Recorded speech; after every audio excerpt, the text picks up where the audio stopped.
The mockery. The orbital platform Concordia 7 hung suspended in the void between star systems, a massive ring of silver and glass that had served as neutral ground for galactic governance for 2 centuries. Today, as the third cycle sun cast amber light through its transparent sections, representatives from across known space gathered for what they believed would be another routine summit. They were wrong. Dr. Marcus Wright stood in the preparation chamber, adjusting his formal diplomatic sash for the 4th time. At 63 years old, he had spent 40 of those years in various forms of interstellar service.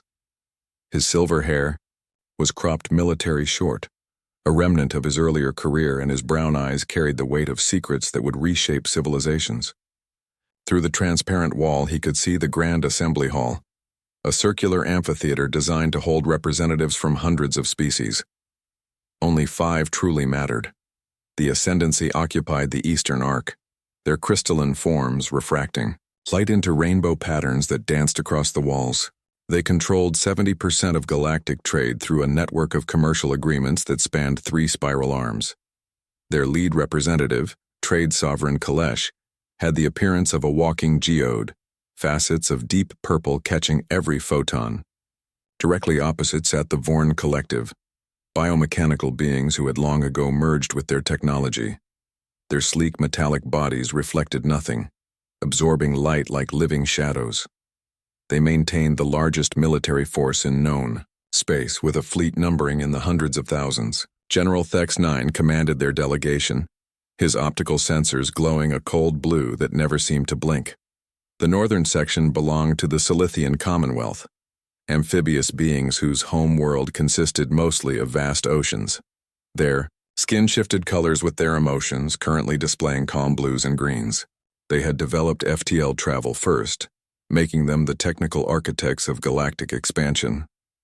High Minister Vorath, distinguished by the silver markings around her gill slits, watched proceedings with an intelligence that missed nothing. The Keth occupied the southern arc, insectoid beings whose hive mind structure made them incomprehensible to most individual consciousness species. Their architecture reflected their alien thinking, all organic curves and biological integration. Hive coordinator Zik clicked and hummed, his translators working overtime to convert collective thought into individual speech patterns. In the center, floating on anti-gravity platforms, the Alindri maintained their traditional position as mediators and record keepers. Ancient beings composed of energy more than matter. They glowed with soft golden light and spoke in harmonics that bypassed language entirely, communicating directly to the mind. Elder Transcendent Miras had overseen these summits for longer than most species had records. Humanity's section was small, just 6 seats tucked into a western alcove that most visitors had to search to find.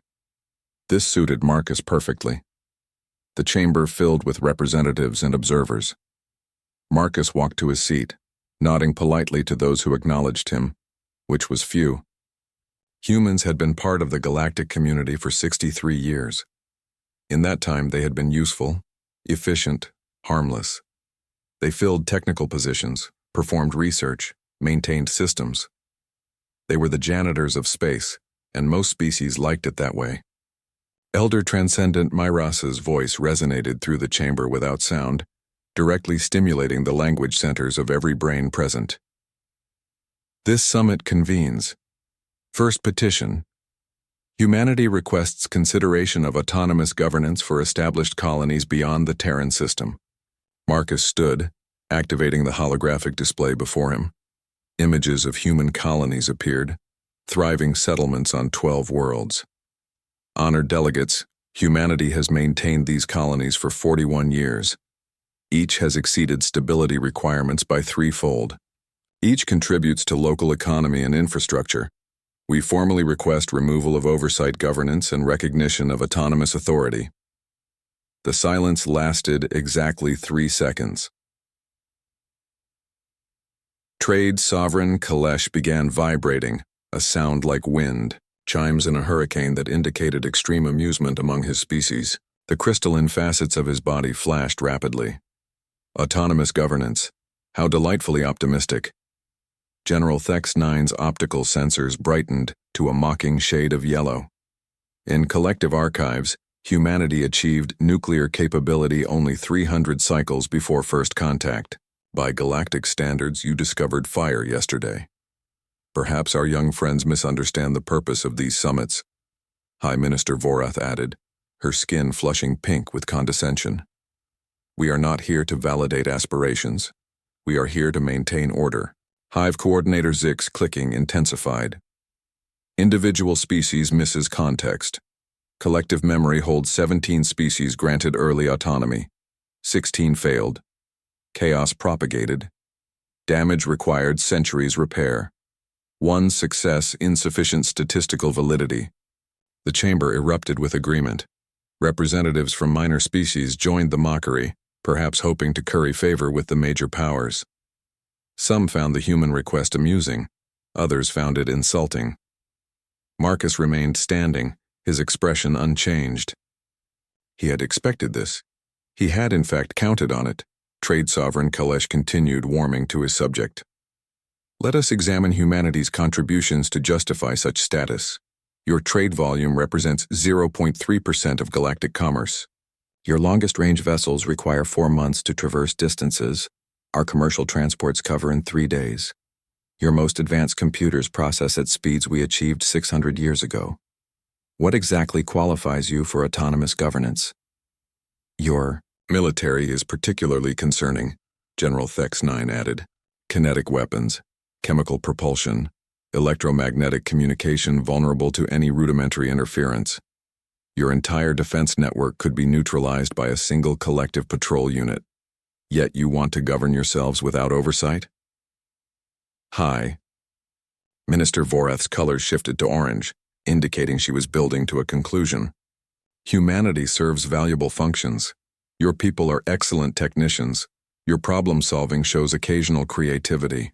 Your labor is reliable. But governance requires maturity that comes only with time. Perhaps in another 1,000 years, we might revisit this conversation. Elder Transcendent Miras waited for the chamber to quiet. The petition is heard. We move to vote. Marcus sat down slowly. He touched a small device on his collar, activating a quantum-encrypted channel to Earth. The message was simple. Protocol Omega. They said no. The vote was unanimous. Not only was humanity's petition denied, but additional restrictions were imposed. Human ships would now require flight authorization for travel beyond their designated sectors. All human military assets would be registered and subject to quarterly collective inspection. Human colonies would see their oversight governance strengthened, not removed. The message was clear. Know your place. As delegates filed out, discussing trade agreements and military exercises, Trade Sovereign Kalesh paused beside Marcus. Ambassador, right, perhaps next year you might petition for something more appropriate. Extended recreation time for human workers? Additional rations? These are requests befitting your status. Marcus met his gaze without flinching. Thank you for the suggestion, Trade Sovereign. We will certainly take it under advisement. After the chamber emptied, Marcus remained in his seat, staring at the now dark holographic display. A message pinged on his private channel. From Earth, encrypted at levels that would take conventional systems centuries to crack. He read it 3 times. Doctor. Right. Confirmed receipt of Protocol Omega initiation. All networks acknowledge. Cascade begins in 48 hours. History will judge whether we made the right choice. But they left us none other. Director Chen, Terran Strategic Command. Marcus closed the message and stood, gathering his materials. He walked through the empty chamber, his footsteps echoing differently than they had when he entered. Before, they had carried the sound of hopeful petition. Now they carried the rhythm of a countdown that only he could hear. He passed a transparent section and paused, looking out at the stars. Somewhere out there, the Ascendancy counted their profits. The Vorn Collective maintained their patrols. The Solithian Commonwealth continued their research. The Keth tended their hive worlds. The Alindri meditated on the patterns of civilization. None of them knew what humanity had really been doing for 63 years. In a facility buried 3 kilometers beneath the lunar surface, Director Sarah Chen received Marcus's signal. Around her, operators began entering activation codes into systems the aliens had never detected. Across 12 colonies, in research stations, the major powers had helped humanity build, in trade posts where humans had worked for decades, in communication networks humans had been trusted to maintain. Commands began propagating through hidden networks. Humanity had learned much in 63 years. They had learned alien languages, alien technology, alien psychology. They had learned to smile while being patronized, to nod while being dismissed, to thank their superiors for scraps while systematically infiltrating every system of galactic civilization. Most importantly, they had learned patience. The kind of patience that came from being a young species looking up at ancient civilizations. The kind of patience that turned humiliation into motivation. The kind of patience that built secret infrastructure across a galaxy while everyone was laughing.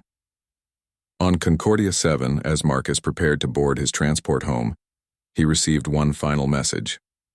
This one was from the observation team monitoring alien communication networks. Sir, they are already making jokes about today's summit. The prevailing sentiment is that humanity finally understands its place. Several major news networks are running stories titled, "Humans Know Their Limits and Youngsters Learn Respect." There is no indication they suspect anything. Marcus allowed himself the smallest smile. Of course they suspected nothing. Why would they? Humans were harmless. Humans were useful. Humans were pets who occasionally forgot themselves but could be easily reminded of reality. In 48 hours, reality would remind them of something else entirely. He boarded his transport, a modest vessel barely larger than a cargo shuttle. As it detached from Concordia 7 and began its journey toward the Sol system, Marcus looked back at the orbital platform one last time. It represented everything the galactic community believed about order, hierarchy, and the proper place of young species. Soon, very soon, they would learn that humanity had been paying attention to more than just technical skills. Humans had been studying history, specifically the history of empires that grew complacent, powers that became predictable, and civilizations that forgot the most important lesson of survival. Never mistake patience for weakness. The transport engaged its FTL drive, a human innovation that aliens thought was barely functional. Marcus settled into his seat and closed his eyes. In 48 hours, every treaty that bound humanity would dissolve simultaneously. Every system they had quietly integrated themselves into would respond to commands only they could give. Every weakness they had displayed would be revealed as careful misdirection. The aliens had voted unanimously. That would make what came next easier to justify. Humanity had learned many things in 63 years. Most importantly, they had learned that respect could not be requested. It could only be demonstrated. The demonstration was about to begin. The unraveling 46 hours after the summit, Trade Sovereign Kelesh was reviewing profit projections when his primary assistant materialized in his chambers, facets flashing an alarmed crimson. Sovereign, the Meridian Exchange is reporting irregularities. The Meridian Exchange was the heart of galactic commerce, a vast network that processed trillions of transactions per second across thousands of worlds. Irregularities were impossible. The system had been refined over centuries and maintained by the most sophisticated AI constructs ever created. Kalesh shifted his attention to the data streams. The numbers made no sense. Transaction validations were taking incrementally longer. Milliseconds at first, then seconds. Routing algorithms were selecting inefficient pathways. Currency conversion rates were fluctuating wildly. It looked like the system was degrading, but systems like this did not degrade. They were distributed across 200 server complexes, backed up in triplicate, monitored by AI that could predict and prevent failures before they occurred. Run full diagnostic, Kalesh commanded. And find out where the Meridian maintenance humans are. They were performing upgrades this cycle. The assistant's colors shifted to purple confusion. Sovereign, the humans are gone. All of them. They departed their posts 43 hours ago. Their supervisor filed a report, stating they were recalled for cultural observation ceremonies on their homeworld. Kalesh felt a sensation he had not experienced in decades. Unease. Humans maintained 70% of the Meridian's physical infrastructure. They had done so for 54 years. ever since the Ascendancy realized that humans were exceptional at working in environments other species found tedious. The work was beneath most species anyway, just maintenance and physical upgrades. Simple tasks for simple beings. Except now those simple beings were gone, and the most critical economic system in the galaxy was experiencing something that should have been impossible. How long until the diagnostic completes? Kailash asked. Estimating 4 hours, Sovereign. The diagnostic subroutines themselves appear to be running slower than normal. Across the galaxy, General Thex-9 was experiencing his own impossible situation. The Vorn Collective maintained their military supremacy through 3 pillars: overwhelming numbers, superior technology, and perfect coordination. The coordination was achieved through the Nexus Command Network, a quantum-entangled communication system that allowed instantaneous commands across the entire fleet. Human technicians had helped build key components of that system, particularly the quantum resonance chambers that required precise calibration in environments lethal to most species. Now those chambers were going dark. Not all at once, which would have suggested attack. Instead, they were failing in a cascade pattern that seemed almost natural, like dominoes falling in elegant sequence. One chamber would drift out of calibration. Technicians would rush to fix it, only to find 3 more had degraded. Backup systems would engage, then those would fail. Redundant systems were proving less redundant than believed. General Thex-9 stood in the command center of Bastion Prime, their largest military installation, watching as the holographic display showed red indicators spreading across the network like infection. 30% of the fleet was now operating on local communication only, cut off from instant command. Another 40% was experiencing degraded performance. Analysis, Thex-9 demanded. Specify origin point of cascade. The tactical AI processed for several seconds before responding. Origin analysis inconclusive. Failure pattern does not match known attack vectors.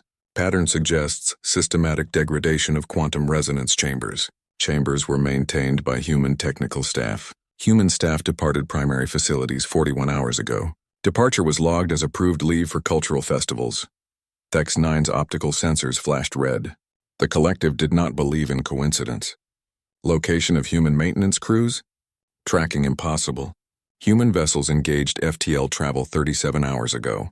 Destination unclear. Vessels utilizing obsolete human drive technology, making tracking difficult. Obsolete technology that nonetheless allowed them to disappear, Thex-9 observed. Interesting. High Minister Vorath discovered her crisis while conducting a routine research review.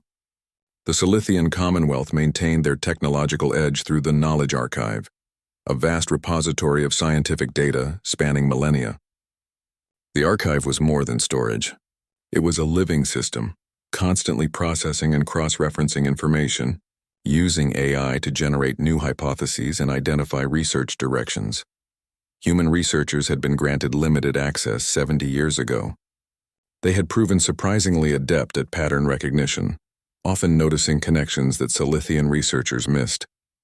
It was a useful service, and humans seemed grateful for the opportunity to learn from their betters.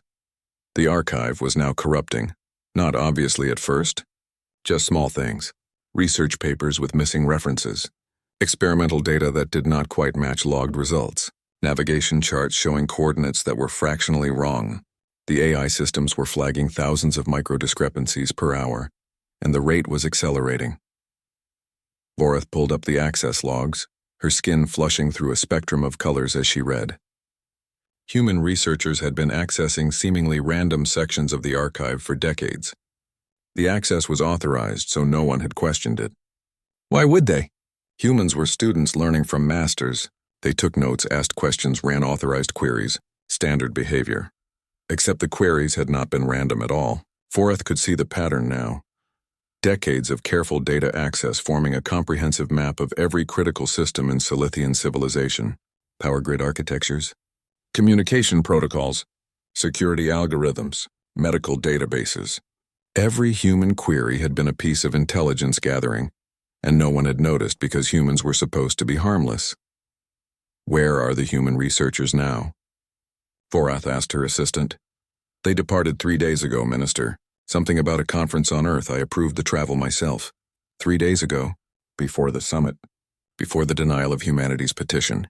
They had known what was coming. Hive coordinator Zik did not sleep, but the Keth entered contemplative states that served similar purposes. He was emerging from one such state when the hive mind flooded his consciousness with alarm. The biological networks that connected every Keth were experiencing interference. The Keth hive mind functioned through a combination of quantum entanglement and bioelectromagnetic resonance. It was technology and biology merged so completely that no other species could fully comprehend it, let alone replicate it. Humans had been studying it for decades, of course, under strictly controlled conditions. The Keth had allowed it because human neurology was so different that there seemed no possibility of replication or threat. Now the resonance frequencies were shifting. The changes were subtle, but to a hive mind dependent on precise bioelectromagnetic synchronization, subtle was catastrophic. Individuals were experiencing momentary disconnection from the collective. Thoughts were taking longer to propagate. Consensus was requiring actual communication rather than instant understanding. The Keth were becoming individuals, and it was terrifying. Zeke forced himself to think beyond panic. Human neuroscientists had been granted research access to study Keth biology. They had been working on medical applications, or so they claimed. They had asked intelligent questions about resonance frequencies and quantum entanglement in biological systems. The Keth had been happy to teach them, pleased that a primitive species showed such interest in advanced concepts. The humans had learned much more than anyone realized. Elder Transcendent Myros existed partially outside normal spacetime, which gave the Elindri their role as neutral observers and record keepers. They were supposed to be above the concerns of physical civilizations, watching the great pattern of galactic history unfold. Myros was discovering that even transcendent beings could be surprised. The temporal archives were unraveling, not losing data exactly, but losing coherence. Events were becoming disconnected from their contexts. The great tapestry of recorded history was developing gaps. The Elindri consciousness that maintained these archives was reporting something impossible. Someone had edited history, but not by deletion, by addition. Thousands of events had been inserted into the timeline, all small, all seemingly insignificant, all involving humanity. Myros reviewed the insertions with growing comprehension. They were not fabrications. They were real events that had genuinely occurred, but had been tagged as insignificant and filtered from primary awareness. Humans requesting access to minor facilities. Humans asking permission to install communication equipment. Humans volunteering for maintenance tasks in remote locations. Decades of tiny, forgettable interactions that no one had thought to remember. Until now, when someone had removed all the filters simultaneously, forcing the Elindri to see the comprehensive pattern of human activity across 6 decades. Myros reached out to the other elder transcendents, sharing consciousness with them. Together they reviewed the pattern. Humans had touched everything. Not obtrusively, not suspiciously, just helpful technicians, eager researchers, grateful students. They had been present at the foundation of every critical system, the upgrade of every vital network, the maintenance of every essential facility. They had been invisible through being ubiquitous. 48 hours after the summit, every major species received the same transmission simultaneously. It appeared on every communication network, every display screen, every data feed. There was no way to block it, no way to trace it. It simply existed everywhere at once. Dr. Marcus Wright appeared in the broadcast, standing in what looked like a command center. Behind him, holographic displays showed real-time data from across the galaxy. Current data. Protected data. Data that should have been impossible for humans to access. Greetings to the Galactic Council and all constituent species. I am Ambassador Dr. Marcus Wright, speaking on behalf of humanity and the Terran Strategic Command. 48 hours ago, you voted unanimously to deny humanity's petition for autonomous governance. You imposed additional restrictions on our activities and made clear your assessment of our place in galactic civilization. We acknowledge your decision. Now we would like you to acknowledge ours. The displays behind him shifted, showing system failures cascading across the galaxy, trade networks slowing, military communications degrading, research archives corrupting, bioelectromagnetic networks shifting. For 63 years, humanity has been present in your civilizations. We maintained your systems, studied your sciences, learned your languages, and integrated ourselves into every aspect of galactic infrastructure. You allowed this because you believed we were harmless. Useful but harmless. You were wrong about the harmless part. Marcus gestured and new displays appeared. Hidden human facilities throughout alien space. Weapons platforms disguised as research stations. Fleet assets that should not exist. Technology that exceeded anything humans had supposedly achieved. We are not declaring war. We are declaring independence. As of this moment, every treaty binding humanity to galactic oversight is dissolved. Every restriction on human activity is void. Every human asset in alien territory is being withdrawn or repurposed. You will find that many systems you relied upon no longer function as expected. This is not sabotage. This is us taking back what we built, maintained and improved while you were laughing at us. The view shifted to show Earth's moon. Massive orbital platforms were becoming visible, stealth systems deactivating to reveal weapons arrays that made the Vorn Collective's arsenal look modest. You asked what qualifies humanity for autonomous governance. Here is our answer. We qualify because we choose to, and because you cannot stop us without destroying everything you have built. Every critical system in your civilizations has components that humans installed, maintained, or upgraded. We know how everything works because we built half of it. We can fix what is breaking. We can restore what is failing. We can reconnect what is fragmented. Marcus's expression softened slightly. Or we can negotiate, as equals, as partners. As a species that has earned respect not through age or military conquest, but through patience, intelligence, and strategic superiority you never saw coming. He leaned forward. You have 72 hours to contact Earth directly, to begin discussions for new treaties. Treaties that recognize human sovereignty, grant us autonomous governance, and acknowledge our right to full participation in galactic affairs.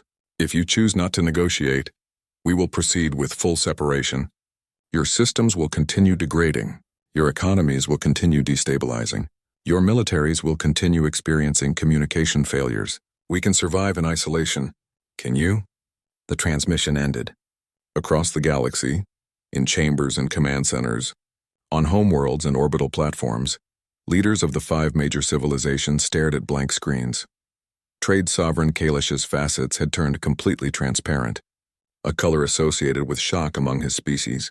General Thex 9's optical sensors had dimmed to near darkness, processing implications that rewrote every strategic assumption. High Minister Vorath's skin had shifted to colors no one present had seen before, cycling through emotional states faster than her biology should allow. Hive Coordinator Zik stood motionless, the Keth hive mind struggling to achieve consensus through degraded connections. Elder Transcendent Meras floated in contemplative silence, reviewing thousands of years of galactic history. In all that time, no young species had done what humanity had just accomplished. None had possessed the patience to plan for decades. None had possessed the discipline to maintain a facade for generations. None had turned helplessness into opportunity with such devastating effectiveness. Humans had not just prepared for rejection.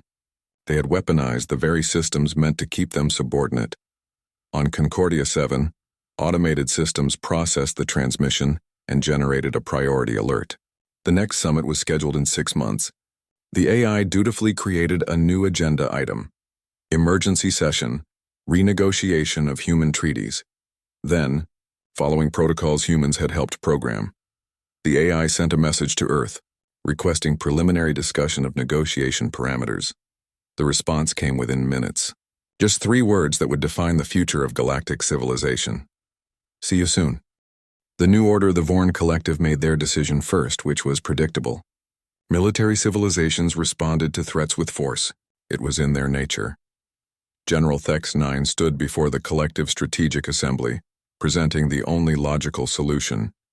Humanity has demonstrated capability and hostile intent. Standard protocol dictates immediate neutralization before they can fully establish defensive positions. Our forces, while experiencing communication degradation, maintain overwhelming numerical superiority.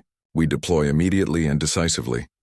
The Assembly achieved consensus in 17 seconds, faster than most species could formulate a question. The Collective was efficient. They were also about to learn a lesson about assumptions. The strike force consisted of 300 warships, a fraction of the full collective fleet, but more firepower than had been deployed in combat for a century. They assembled in high orbit above the Vorn homeworld, ran system checks, and initiated jump calculations for Earth's solar system. They never completed the jump. As the fleet's FTL drives began spinning up, every ship simultaneously experienced the same catastrophic failure, not in the drives themselves, but in the quantum resonance chambers that coordinated the fleet's movements. The chambers did not explode or malfunction dramatically. They simply stopped synchronizing. 300 ships, all trying to jump to slightly different coordinates, all calculating slightly different trajectories, all operating on fractionally different time references. The mathematical result was a navigational nightmare. Ships that attempted to jump found themselves displaced by thousands of kilometers from their intended positions. Formation integrity dissolved instantly. Several vessels nearly collided. 2 actually did collide, though at low enough relative velocities that casualties were minimal. General Thex 9 watched the chaos unfold from the command center and experienced something new for a being whose consciousness was part of a vast collective intelligence. He experienced doubt. "Explain failure," he commanded. The tactical AI processed the data, and its response carried something that almost resembled reluctance. Quantum resonance chambers experiencing catastrophic desynchronization. Analysis indicates this is not natural degradation, but precision sabotage. Sabotage was introduced during routine maintenance procedures conducted by human technicians over a period of 41 years. The code was dormant until activated by remote signal. All chambers simultaneously affected. Repairs will require complete reconstruction. Estimated time to restore fleet coordination capability, 9 months. 9 months. The collective could not project force without coordination. They had just been rendered strategically impotent by maintenance workers they had dismissed as simple technicians. Thex 9 opened a direct channel to Earth. The connection was surprisingly clear, which was itself a message. Humans could facilitate or obstruct communication as they chose. "This is General Thex 9 of the Vorn Collective, requesting immediate dialogue with Terran Strategic Command." The response came within seconds. And it was not Marcus Wright who appeared on the display. It was a woman in military uniform with silver stars on her collar and eyes that had seen combat. "General Thex 9, I am Admiral Rebecca Okonkwo, Commander of Terran Defense Fleet. Your strike force has been neutralized without loss of life. Stand down and we can talk. Escalate and we will demonstrate capabilities you really don't want to see." Behind her, display screen showed something that made Thex 9's optical sensors expand in disbelief. Ships, hundreds of them, not the modest patrol vessels humanity claimed as their fleet, but massive warships emerging from concealment throughout the solar system. They had been there all along, hidden behind stealth systems that made them invisible to sensors the collective had thought were infallible. "Impossible," Thex 9 stated. "Our intelligence indicated human military capability was minimal." "Your intelligence received exactly what we wanted you to receive," Admiral Okonkwo replied. "Every report, every inspection, every assessment you conducted was carefully curated. You saw weakness because we chose to show you weakness. Would you like me to explain why?" Thex 9 said nothing, which the Admiral correctly interpreted as assent. "Because actual military conflict is waste," she continued. "It destroys resources, kills people, and achieves objectives that can usually be accomplished through better planning. We could have revealed our strength 60 years ago when we first made contact. We could have demanded respect through demonstration of force. Instead, we chose patience. We integrated ourselves into your civilizations, learned your weaknesses, and positioned ourselves so that when respect was inevitably denied, we could take it without firing a shot." The Admiral leaned forward. "Your fleet is not destroyed, General. It is temporarily unable to coordinate FTL operations. We can restore that capability within hours if you agree to negotiations. Or we can leave you isolated in your home system for 9 months, while the galaxy restructures itself without the collective's participation. Your choice." The transmission ended. Thex 9 stood motionless, processing implications. The collective valued strength, and humanity had just demonstrated a form of strength the collective had not anticipated. Strategic patience combined with technical superiority. It was almost elegant. He opened a channel to the collective assembly. "This unit recommends we negotiate." Trade Sovereign Kalesh reached his decision through different reasoning but arrived at the same conclusion. The Meridian Exchange had been offline for 47 hours. Galactic commerce was experiencing its first significant disruption in 2 centuries. Minor species were starting to panic. Trade routes were being renegotiated on the fly. Alternative currencies were emerging spontaneously as confidence in the standard system wavered. Chaos was expensive. A human delegation appeared at the Ascendancy's primary trade hub without warning. They simply materialized in the main plaza, having somehow bypassed every security protocol. At their head was a woman in business attire, carrying a datapad and smiling pleasantly. Trade Sovereign Kalesh, I am Director Margaret Torres, representing Terran Economic Development.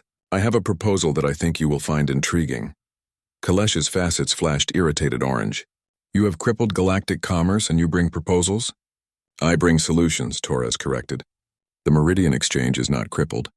It is simply operating with different parameters than you are accustomed to, parameters that we control. Here is what I propose.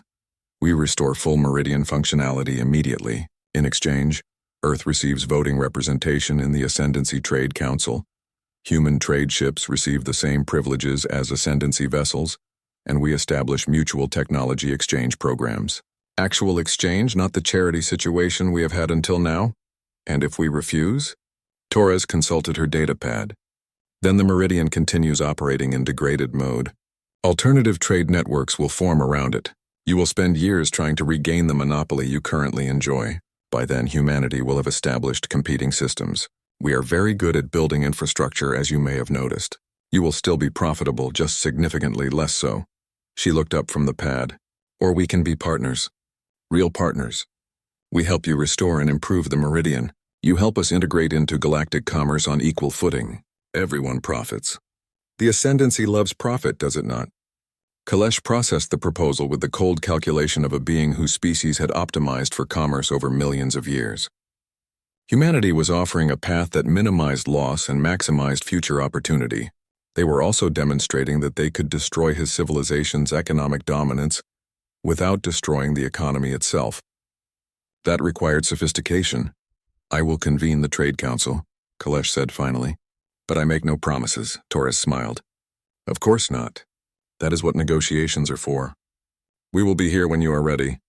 Take your time. We have been patient for 63 years. We can wait a few more days. High Minister Vorath found humans waiting for her when she arrived at her office.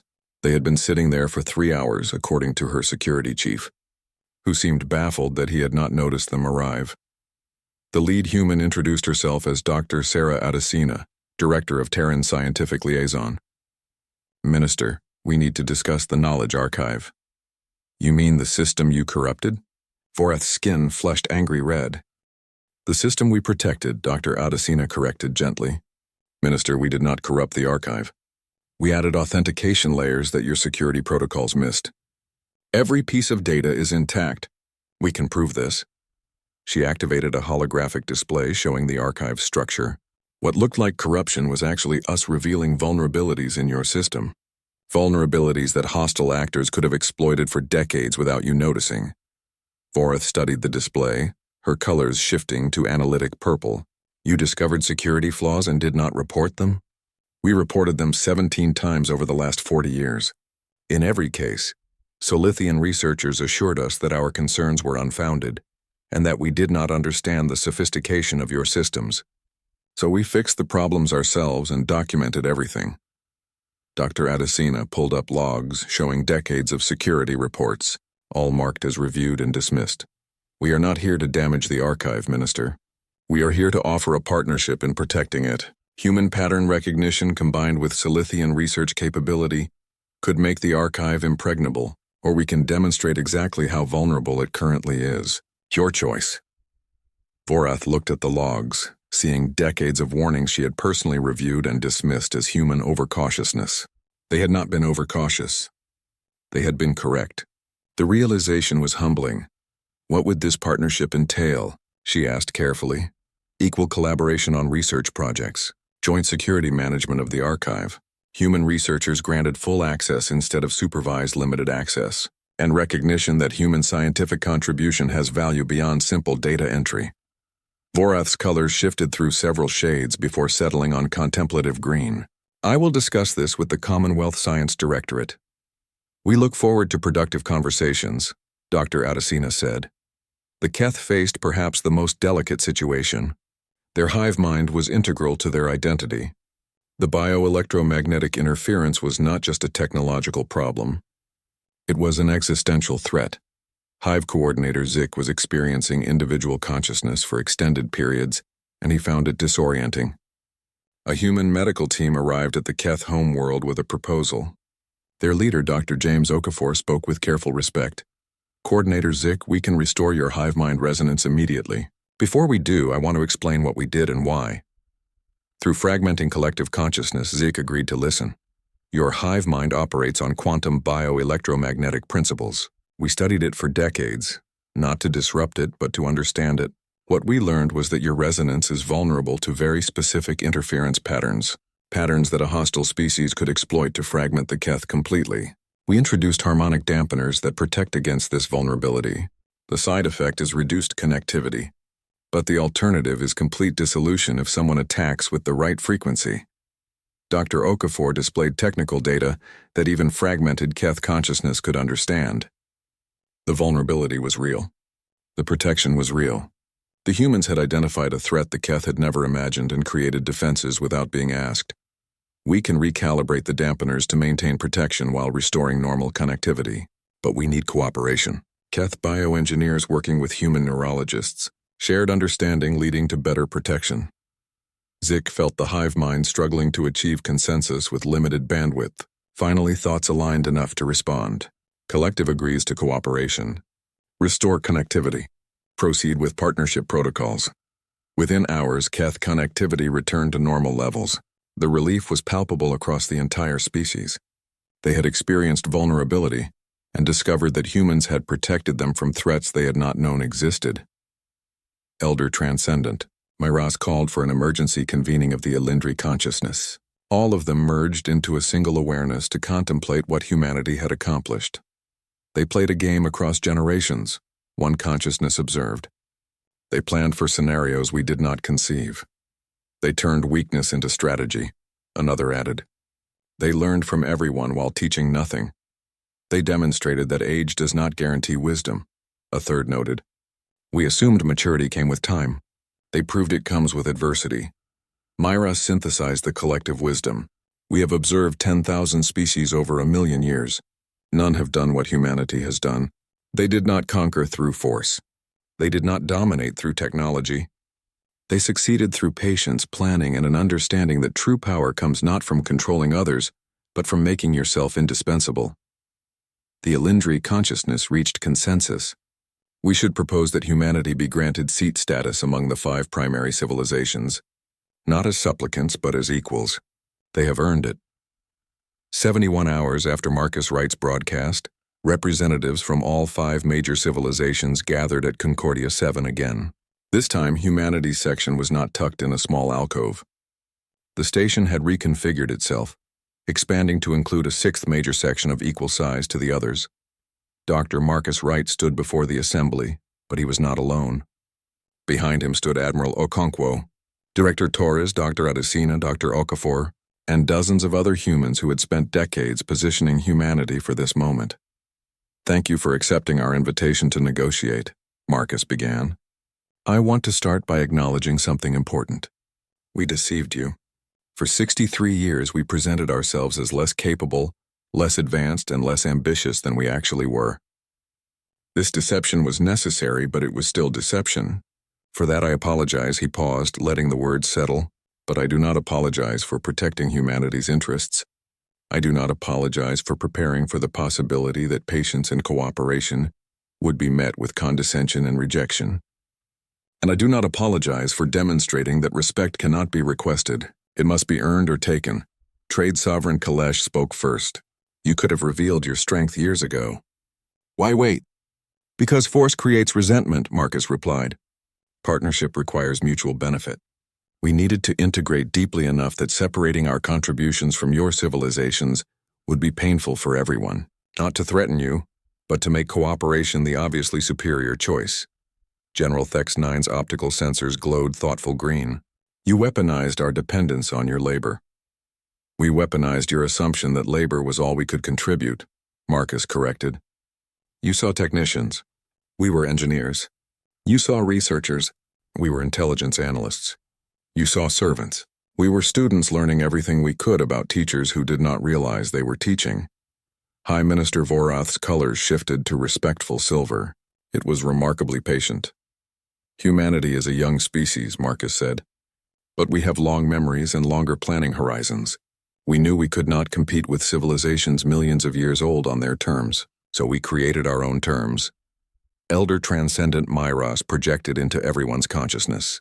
The Elindri propose formal recognition of humanity as a primary galactic civilization, with full voting rights, autonomous governance, and equal status in all galactic institutions. The other 4 representatives considered this. Finally, slowly, each indicated agreement. Hive Coordinator Zik spoke for the Keth.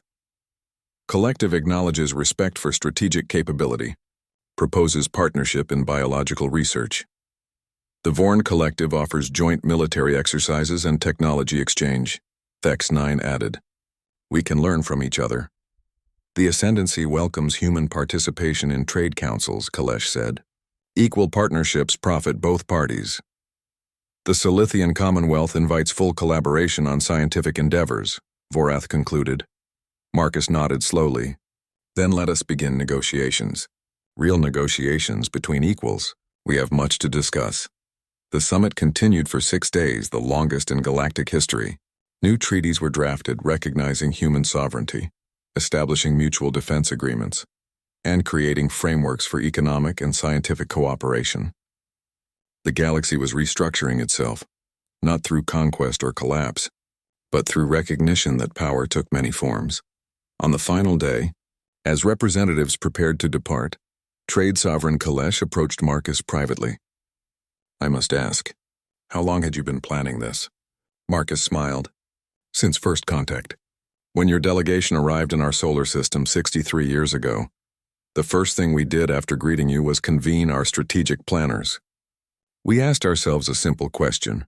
What if cooperation is not enough? What if patience is mistaken for weakness? How do we prepare for that possibility while still pursuing genuine partnership? And the answer was, become indispensable. Learn everything. Plan for everything.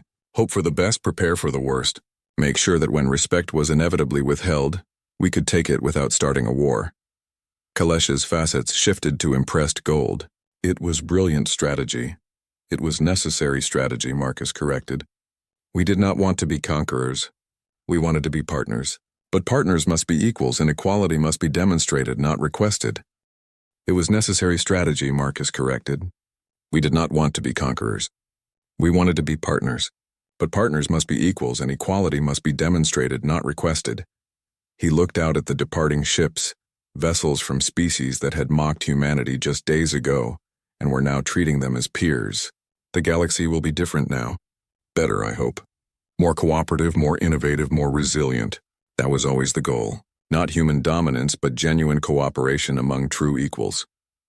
Kalesh departed, and Marcus stood alone for a moment, contemplating what humanity had achieved and what it had cost. 63 years of carefully maintained deception.